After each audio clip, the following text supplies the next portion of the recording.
Hello, everyone. Welcome back. I don't think a lot of us expected to be online right now, like as an online class. However, we'll be continuing on for now online. So let's go ahead and let's talk about Unit 24, which is going to be talking about the World at War. Specifically, we're going to be talking about World War I and World War II within this lesson. So, with the beginning of the 20th century, this new century was dawning that held possibilities for mankind. Technology and inventions were developing at a rapid rate. The world economy was changing from an agriculture-based one to an industrial-based one, and people across the globe were really connected through communication. Then we start getting into the rising tensions that come with that. But let's really get into this. The first two-thirds of this 19th century were filled with a growing industrial revolution and many political revolutions. These industrial revolutions and political revolutions led to rapid overseas expansion in many countries. This rapid overseas expansion was especially the case in Asia and Africa up to 1914, as parts of Asia and parts of Africa were partitioned by European nations into different colonies. But there's two major changes that took place during this time of the Great War, or before the Great War really began. First was that colony-grabbing nations created an environment of competitiveness and suspicion amongst the larger nations of Europe. Each country wanted to have more, and all were looking at each other with suspicion. Secondly, there was an ever-growing presence of nationalism and nationalistic thought. This grew into a strong belief that your nation was better than others and deserved to have its power expanded as fully as possible. And the main symbol of a nationalist power, a nationalist pride, was a strong army that could defend national interests when necessary. Germany had already developed a powerful military force by 1900, and other European nations were working on catching up with it. Nations at this point in time were very quick to consider military action when a potential troublesome situation arose. But alongside those two changes, what's important to realize is that several nations wanted to add to their strength by creating alliances. Basically stating that those countries would be partners if any one nation in that said alliance would be attacked. Germany decided to make an alliance with Austria-Hungary and later included Italy in the same alliance. France made an alliance with Russia, and Britain made an informal mutual defense agreement with France. So, effectively, we have all of these agreements of alliances in place. We have people who are very quick to consider military action whenever it comes to any perceived threat, and you can see how a powder keg is about to erupt. All of these factors led to that powder keg situation beginning between Austria, Hungary, and Turkey. When some of the Slavic people, under the banner of the Black Hand, assassinated Austrian Archduke Franz Ferdinand and his wife on June 28, 1914. Because of the actions of the Serbian nationalists under the Black Hand, Austria-Hungary began to put pressure onto Serbia, which was basically a country that had gained its independence from the Ottoman Empire, not completely a part of Turkey anymore, but had recently gained independence. But effectively,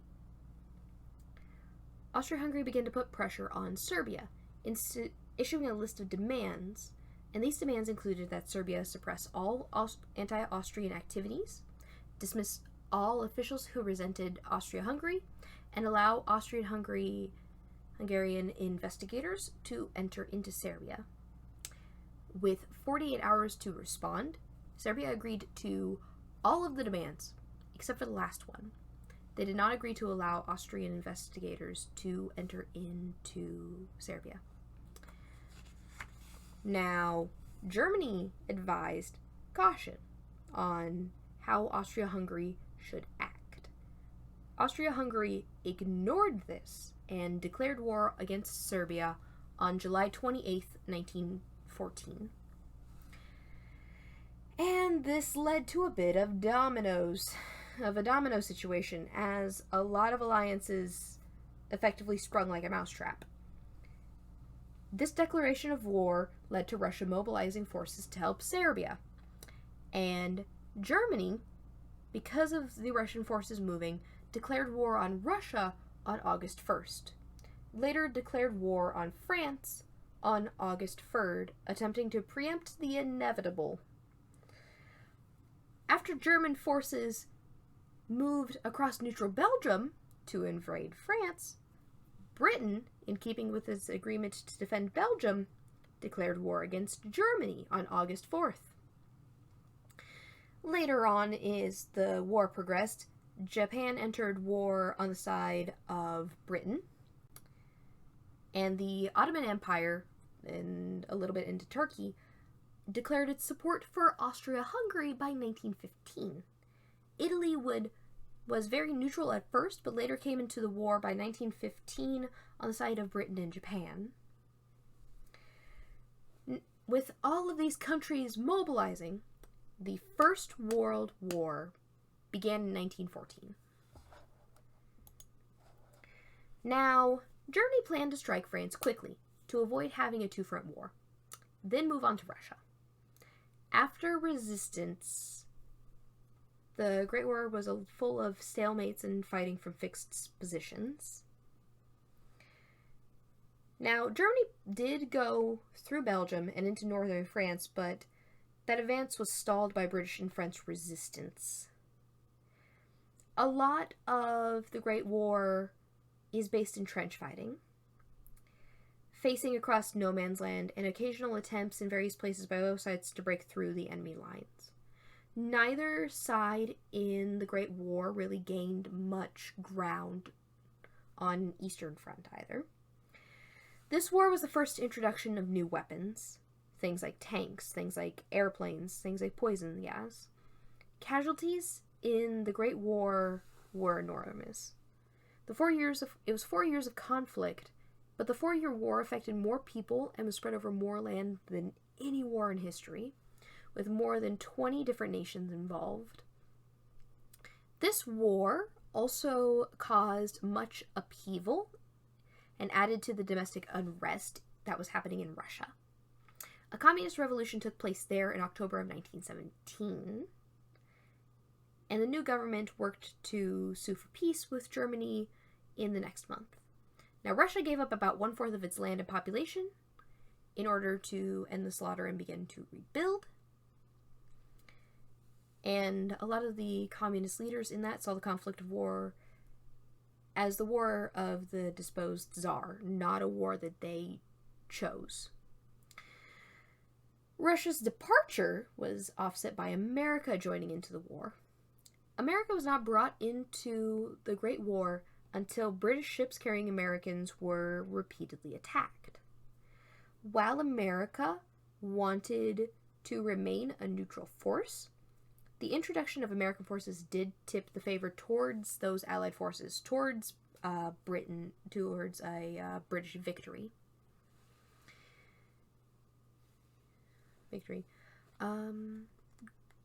Effectively, after much more fighting throughout 1917, Germany accepted President Wilson's call for a peace without victory.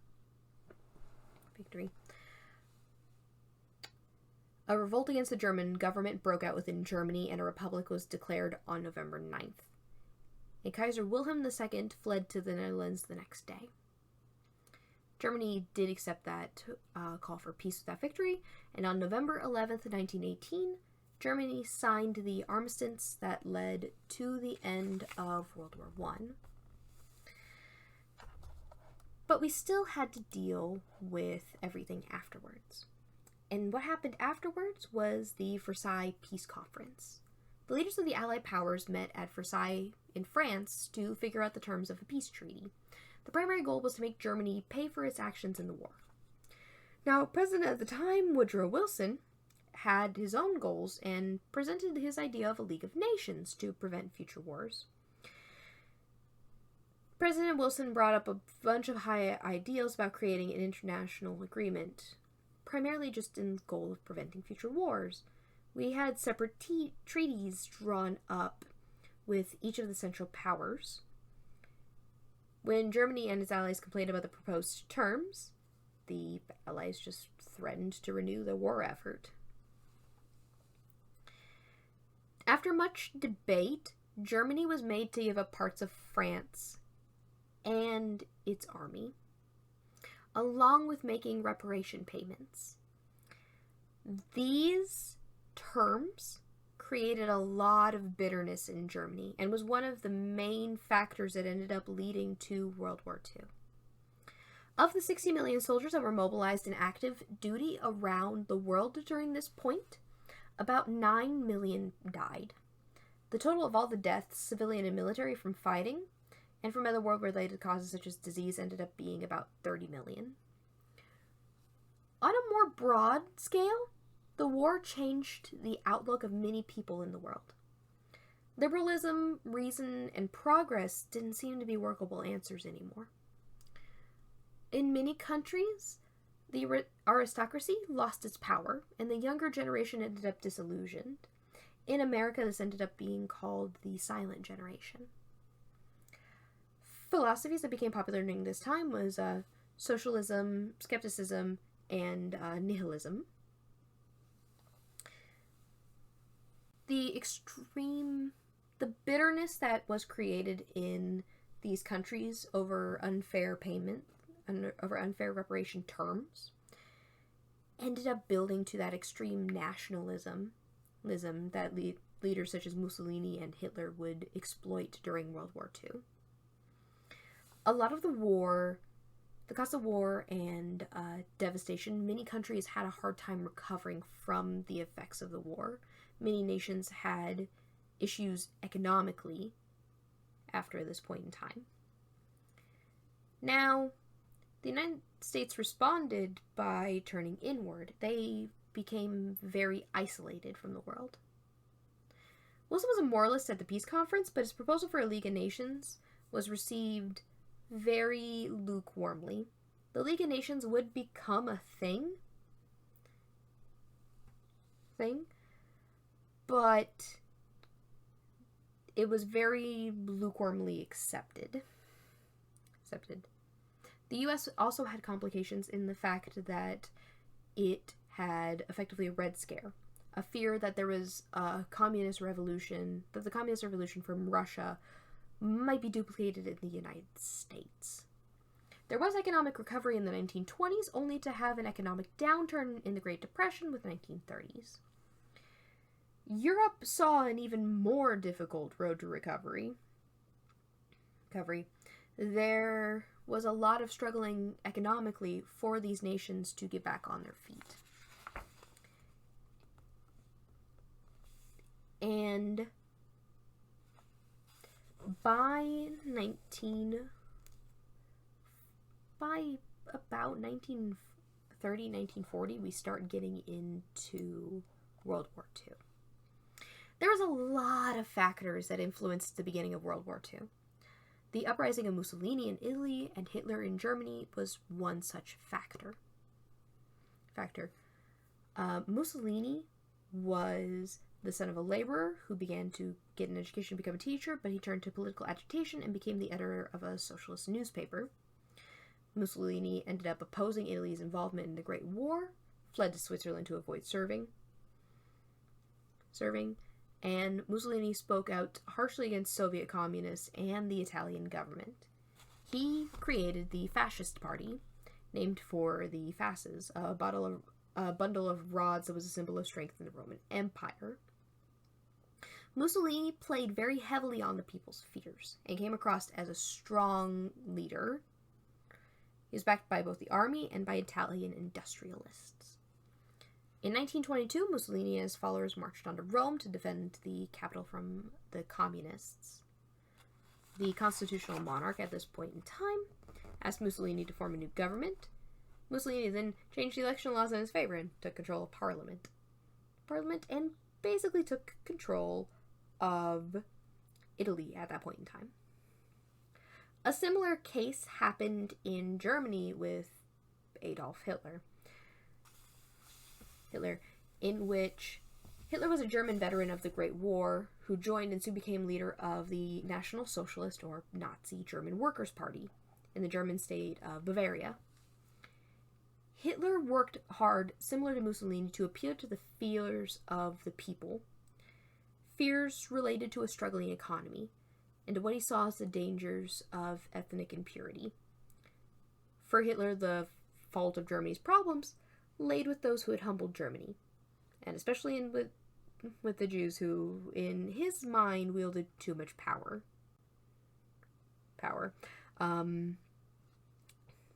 By 1923, Hitler had failed an attempt to seize the state government of Bavaria. He was imprisoned for more than a year.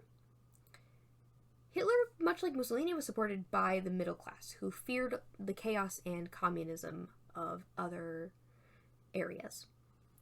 Hitler and his Nazi party continued to grow in power, and by 1933, the aging German president asked Hitler to form a government as chancellor. Hitler implemented his politics based on his belief in the superiority of the Germanic people. There were several discriminatory laws introduced, and Hitler was inevitably given dictatorial power for 4 years. Many of Hitler's opponents ended up exiled or in jail before the war started. Another thing that's important is that Germany, Italy, and Japan had been allies in helping each other to gain land. After Hitler announced in 1935 that the German people needed more living space and began to invade other countries, Germany began to make moves to take over other parts of Europe. However, it wasn't until Germany took over Poland that World War II began on September 1st, 1939. France and Britain soon declared war on Germany, but by June of 1940, France had fallen to Germany, and Britain was left as the main opposition to Germany.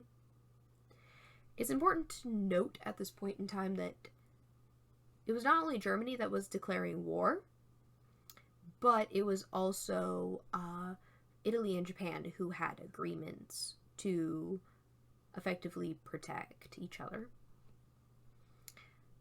So, after the fall of France, Germany tried to order bombings of Britain to soften their resistance. The leadership of Winston Churchill at this point in time and the service of the British Royal Air Force were able to drive the German forces back in 1940. By 1941, Germany tried to attack Russia, but failed due to inclement weather found in such place.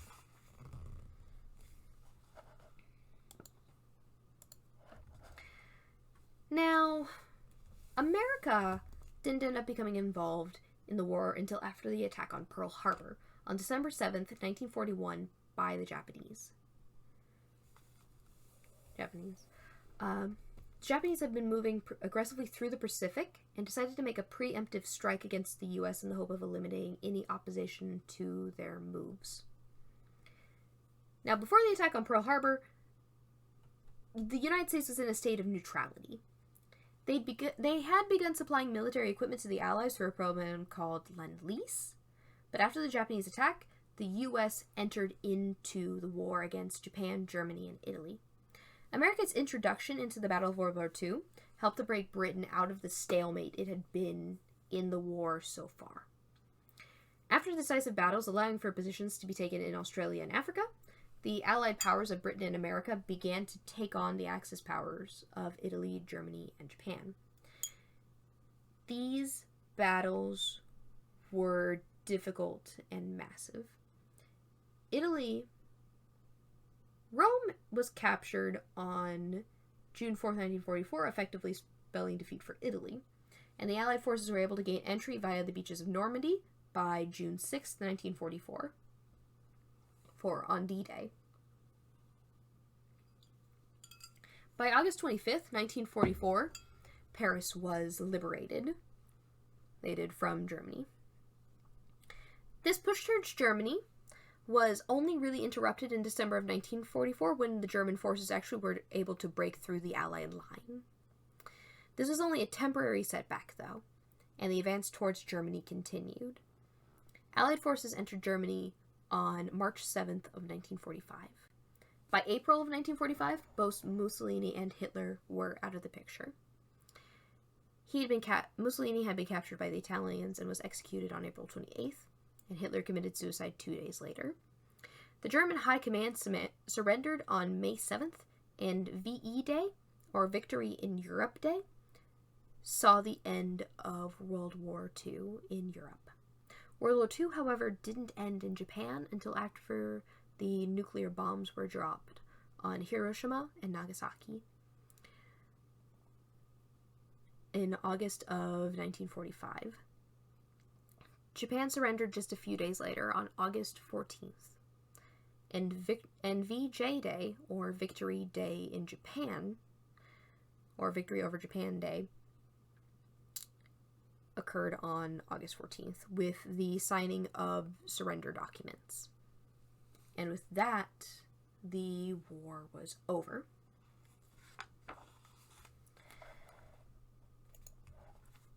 After the Second World War, the world had learned that harsh punishments of these nations would just create further tensions. Instead, the Allies sought to help with the rebuilding efforts by providing loans and such to these affected countries.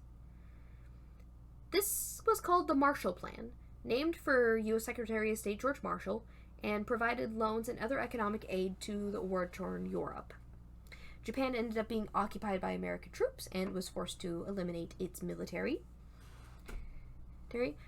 And the war also saw a major change in political power. The British Empire lost its position as a major superpower in world affairs. It was no longer as prominent as it had been previously. And stepping up to the plate was America and the Soviet Union, which we'll talk about in a little bit whenever we talk about the Cold War. America also had to contend with changes on its homeland. As soldiers came back, both white and African American, the African American soldiers realized that they were not fighting for the same freedoms that their white brethren were fighting for. Or they were fighting for freedoms that they themselves did not have. And this realization led to a greater increasing civil rights movement in America post-war. Let's go ahead and talk a little bit about Winston Churchill. So Winston Churchill attended the Royal Military College and entered into a career in the British Army. Churchill saw action in Cuba, India, and Sudan, was sent by a newspaper to cover the Boer War in South Africa. The Boers captured him, but he made a daring escape and became a national hero. After these events, Churchill served in Parliament for many years, both as a conservative and as a liberal. He filled a succession of cabinet positions over in Europe and ended up being First Lord of the Admiralty during World War I. He lost his seat in the House of Commons in 1922, but rejoined the Conservative Party and won his seat back in 1924. He served as Chancellor of the of the Equerry, similar to Secretary of Treasury until 1929. However, in May of 1940, with World War II happening all around him, Churchill became Prime Minister and was immediately involved and intimately involved with Britain's war strategy. He was one of the main forces in planning Britain's war strategy. And part of Britain's war strategy was the active involvement of other major political powers, such as President Roosevelt, in order to seek the best resolution for this entire situation. Churchill was one of those people that also supported giving aid to the Soviet Union when it was attacked by Germany, even though he had deep suspicions about Stalin and the Soviet agenda during this war. Churchill left a major legacy through his service. Queen Elizabeth II ended up knighting him for his service, and he continued to serve in politics even after his position as Prime Minister. Winston Churchill's best remembered through his many stirring speeches, many of which were given over the radio at this point in time. After the United States and the Soviet Union became fully involved in war, Churchill had a lot less influence in the war. He was able to convince the Allies to attack Northern Africa and Southern Europe before commencing the D-Day invasion in Northern France. However, once America began to evolve, he became involved in the war. There was a change in prime ministers to Prime Minister Clement Attlee, and new U.S. President at the time, Harry Truman, and Roosevelt, and Winston Churchill ended up having to step back, basically.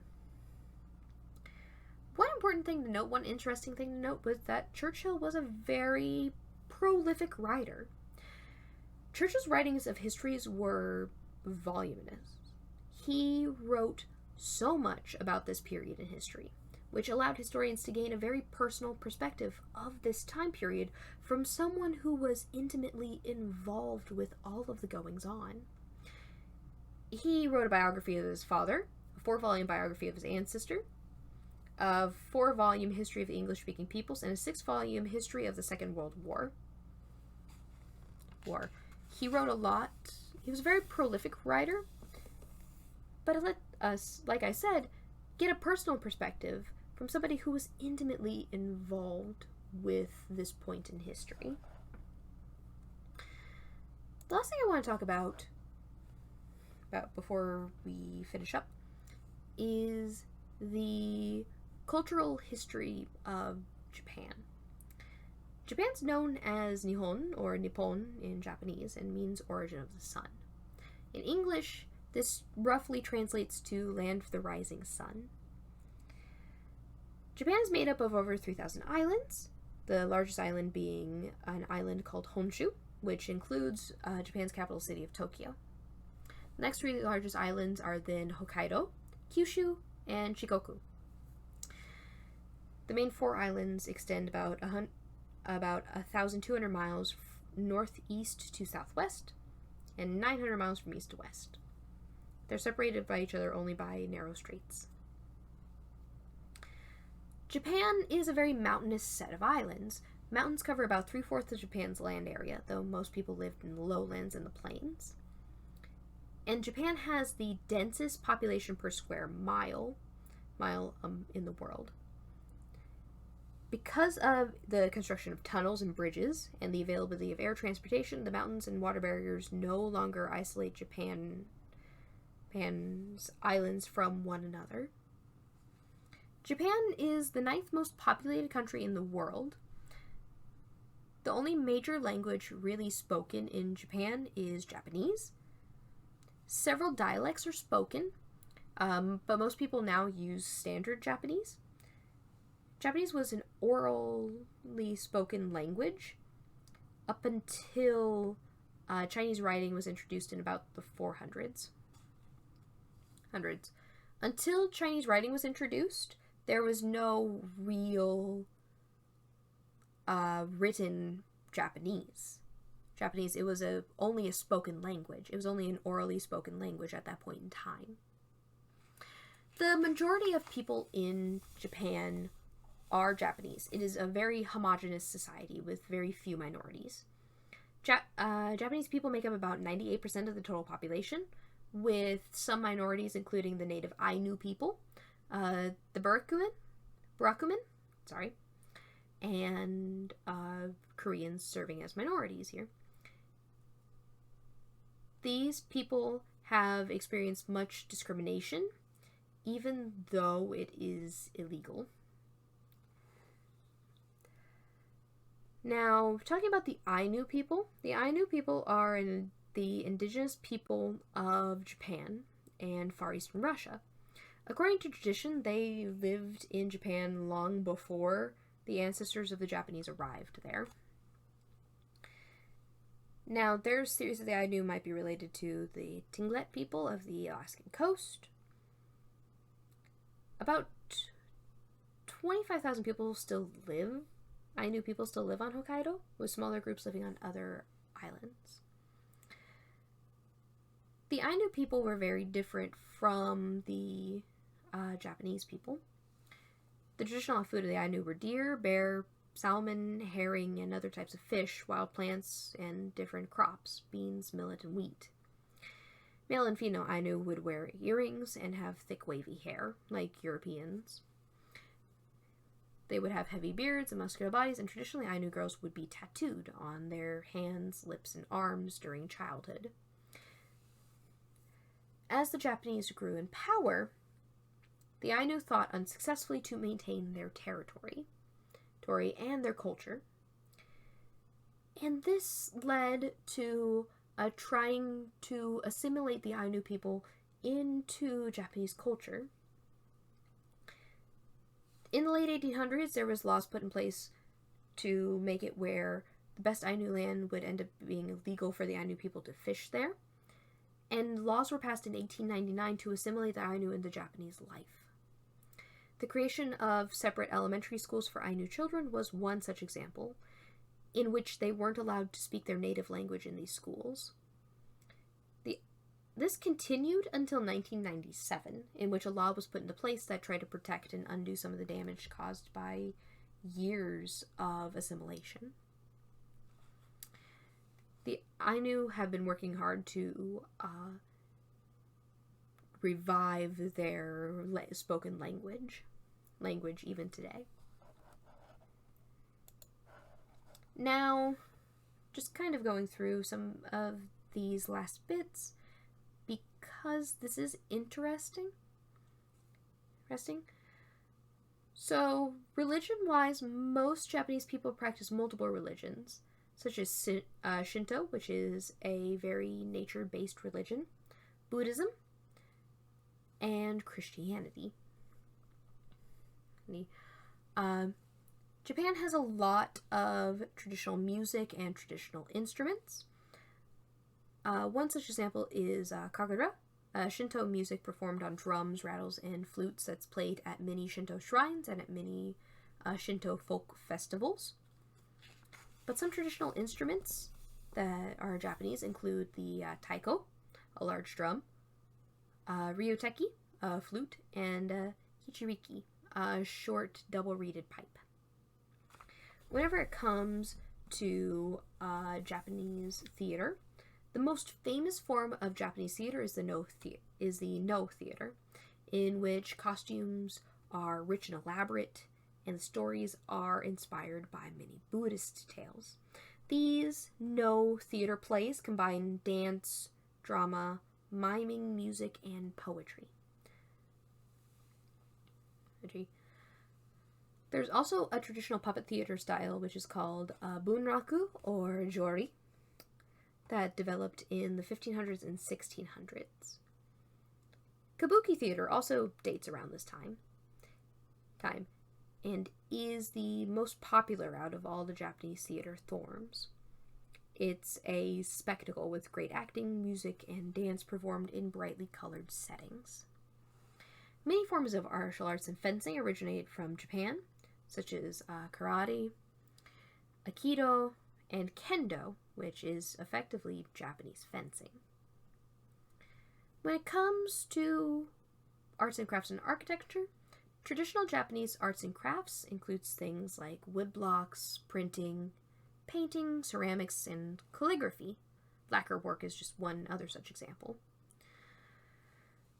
Most Japanese sculpture work is directly related to Buddhism, and traditional Japanese architecture has excelled in building Buddhist temples and Shinto shrines, and what's known as a shoin, a place to study and to receive guests.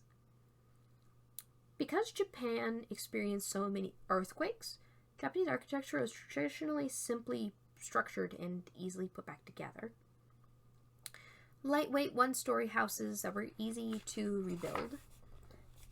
Inside walls were made of paper on wooden frames that were moved to make rooms larger or smaller as needed.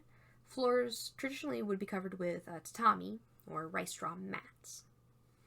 Today, however, many Japanese people live in more modern apartment buildings in crowded urban centers. But with that, that's about what I have for this week. I hope you all had a wonderful spring break.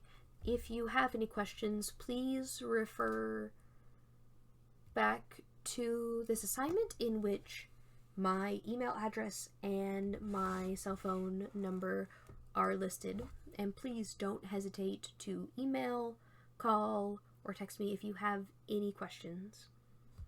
I hope you all had a wonderful spring break, and I will see you guys next week.